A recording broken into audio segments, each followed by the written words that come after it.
വേറെ ആർക്കും ഈ നിലപാടില്ലേ? മറ്റെല്ലാരും ഈ പറഞ്ഞ പോലെ വേട്ടക്കാർക്കൊപ്പം തന്നെയാണ്. എനിക്കറിയില്ല. ഞാൻ ആരോടും ഇതിനെക്കുറിച്ച് സംസാരിക്കാറില്ല. കാരണം ഇത് ഞാനിങ്ങനെ പോരാടുകയാണെന്ന് എല്ലാവർക്കും അറിയാം. പക്ഷെ സ്വകാര്യമായിട്ട് എന്നെ എവിടെയെങ്കിലും വെച്ച് ഫോണിൽ കൂടെ സംസാരിക്കില്ല. കാരണം എല്ലാവർക്കും ഫോണിൽ കൂടി സംസാരിക്കാൻ പേടിയാണ്. നമ്മൾ റെക്കോർഡ് ചെയ്യുമോ, നമ്മളിത് പുറത്തു വിടുമെന്ന്. അത് നിരീക്ഷണമൊക്കെ ആരും ഇതുവരെ വിളിച്ചിട്ടേ ഇല്ല. ഏതാ ഇപ്പൊ ഈ രാജിവെക്കാവശ്യം മാധ്യമങ്ങൾ വലിയ വാർത്തയായി. ഇപ്പോഴും ആ സംഘടന ആരും വിളിച്ചിട്ടില്ല. സോഹൻലാൽ എന്നെ വിളിച്ചിരുന്നു. ഞാൻ കോൾ അറ്റൻഡ് ചെയ്തില്ല. സോഹൻലാലാണ് എന്നെ വിളിച്ചത്. ഞാൻ പക്ഷേ ഈ ചാനലുകൾ മാറി മാറി മാറി വിളിക്കുന്ന ഞാൻ എല്ലാവരോടും സംസാരിച്ചുകൊണ്ടിരിക്കുകയായിരുന്നു. ഞാൻ സോഹൻലാലിനോട് സംസാരിച്ചില്ല. കാരണം എന്നോട് സംസാരിക്കേണ്ടവർ ആരും എന്നെ വിളിച്ചിട്ടില്ല.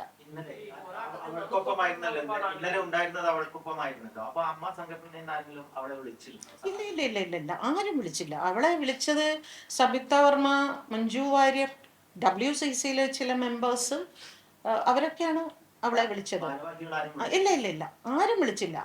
എന്തിന് ഒരു അവൾക്കൊപ്പം എന്ന് എത്രയോ പേര് പോസ്റ്റ് ഇട്ടു. പക്ഷെ അവരുടെ ഭാഗത്ത് നിന്ന് അങ്ങനെ ഒരു പോസ്റ്റ് പോലും അവൾ അർഹിക്കുന്നില്ലേ?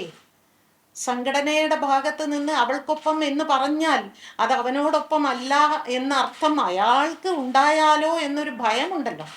അതാണ് അവരത് ഇടാതെ പോകുന്നത്. അതുകൊണ്ട് അവിടെ സ്ത്രീകൾ ഇരുന്നത് കൊണ്ടൊന്നും യാതൊരു മാറ്റവും വരാൻ പോകുന്നില്ല എന്നുള്ളത് കുറച്ചുകൂടി ക്ലിയറായി. ഇന്നലെ ദിലീപ് ഇറങ്ങിയതിന് ശേഷം പറഞ്ഞത് തനിക്കെതിരെ ഗൂഢാലോചന നടന്നു, അത് അന്വേഷിക്കണം. ഇനി അദ്ദേഹം ഈ സർക്കാർ മുഖ്യമന്ത്രിക്ക് ഉൾപ്പെടെ അത്തരം പരാതിയും കൊടുത്തു. മൊത്തം ഈ സോഷ്യൽ മീഡിയയിലും അങ്ങനെ ഒരു ക്യാമ്പയിനാണ് നടക്കുന്നത്. ഇതിനെങ്ങനെയാണ് നേരിടുക? അതിന് മഞ്ജു വാര്യരുടെ പേര് പരാമർശിക്കുന്നു.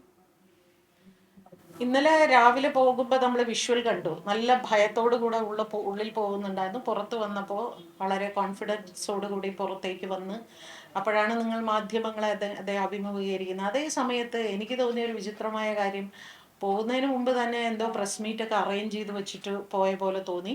ലഡു ഒക്കെ റെഡിയാക്കി വെച്ചിട്ടുണ്ടായിരുന്നു. ഞങ്ങൾ ഇവിടെ ലഡു റെഡിയാക്കി വെച്ചിട്ടില്ല, പത്രസമ്മേളനം വിളിച്ചിട്ടില്ല. കാരണം നമ്മൾ മെൻ്റലി പ്രിപ്പയർഡായി ഇങ്ങനെ ഇരിക്കുകയായിരുന്നു. പിന്നെ മഞ്ജു വാര്യരുടെ കാര്യം ഇതുവരെ പറയാതെ ഇന്നലെ അത് പറയുന്നുണ്ട് എങ്കിൽ അതിൽ വളരെ ഒരു ഉള്ളിൻ്റെ ഉള്ളിൽ ഒരു ഭയമാണ്, ഒരു ഭയമുണ്ട്. കാരണം എപ്പോഴും ഒരാൾ അയാൾക്ക് ഇരയാണ് എന്നാണ് എനിക്ക് തോന്നിയത്. അങ്ങനെയാണ്. ഏതോ ഒരു പെണ്ണ് ഇരയാണ്. ഇപ്പോൾ അവൾ കഴിഞ്ഞു. ഇനി അവൾക്ക് എന്ത് അപകടം സംഭവിച്ചാലും അതിൻ്റെ ഉത്തരവാദി അയാളായിരിക്കും. അവളെ ഇനി തൊട്ട് കളിക്കില്ല. പക്ഷെ മഞ്ജുവിനെ ഞാൻ മഞ്ജു അവിടെ നിന്ന് ഇറങ്ങിയപ്പോഴേ ഞാൻ മഞ്ജുവിനോട് അന്ന് വർഷങ്ങൾ ഈ ഇൻസിഡൻറ്റ് നടക്കുന്നതിന് മുമ്പ് ഞാൻ മഞ്ജുവിനോട് പറഞ്ഞിരുന്നു, മഞ്ജു സൂക്ഷിക്കണം, വളരെ സൂക്ഷിക്കണം, എതിരാളി വളരെ ശക്തനാണെന്ന് ഞാൻ അന്ന് വർഷങ്ങൾക്ക് മുൻപ് പറഞ്ഞിരുന്നു. ഇപ്പോഴും ഞാൻ അത് തന്നെ ഞാൻ അവളോട് പറയും.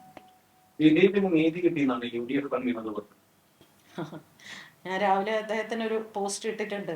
ദിലീപിന് നീതി കിട്ടി എന്ന് പറയുന്ന UDFിൻ്റെ കൺവീനർ UDF ഭരണത്തിൽ വരുമ്പോൾ ഇങ്ങനെ ആയിരിക്കുമോ സ്ത്രീകൾക്ക് നീതി തരാൻ പോകുന്നത്? അതായത് അവർ ഒരു പക്ഷേ UDF ഭരണത്തിൽ വന്നാൽ ഏതെങ്കിലും ഒരു അതിജീവിത കോടതിയിൽ ഇതുപോലൊരു ആവശ്യവുമായി ചെല്ലുമ്പോൾ പിന്നീട് UDF ആ വിഷയത്തിൽ ഇടപെടില്ല എന്ന് UDFിൻ്റെ വാക്കുകളായിട്ടാണ് അദ്ദേഹം പറഞ്ഞത്. അത് KPCC അദ്ദേഹത്തെ തള്ളി എന്നൊക്കെ ഞാൻ പിന്നീട് അറിഞ്ഞു. പക്ഷേ അതൊക്കെയാണ് അയാളുടെ ധൈര്യം എന്ന് പറയുന്നത്. ഇത്തരത്തിലുള്ള രാഷ്ട്രീയത്തിലും സമൂഹത്തിലും സമ്പത്തിലും സ്വാധീനമുള്ളവരെല്ലാവരും അയാളോടൊപ്പമാണ്. സംഘടനകളിലും എല്ലാം അയാളോടൊപ്പമാണ് അവരെല്ലാവരും നിൽക്കുന്നത്. ഇവിടെ നമ്മൾ ഈ പറയുന്ന ഈ ന്യൂ ജനറേഷനുള്ള കുറച്ച് ആൺകുട്ടികളല്ലാതെ വേറെ ആരാണ് അവൾക്ക് വേണ്ടി ശബ്ദമുയർത്തിയത്? ആരും ഉയർത്തിയില്ല. ഇവിടെ വലിയ വലിയ വലിയ സ്റ്റാർസ് എന്ന് പറയുന്ന ഒരാൾ പോലും അവൾക്ക് വേണ്ടി, അവരാരും അവളെ കാണാനും പോയിട്ടില്ല. അവരാരും അവൾക്ക് വേണ്ടി അല്ലെങ്കിൽ അവളോടൊപ്പം എന്നൊരു പോസ്റ്റ് അവരാരും ഇട്ടിട്ടുമില്ല. അപ്പം അതുകൊണ്ട് തന്നെ UDF അങ്ങനെ പറഞ്ഞില്ലെങ്കിൽ അത്ഭുതമുള്ളൂ.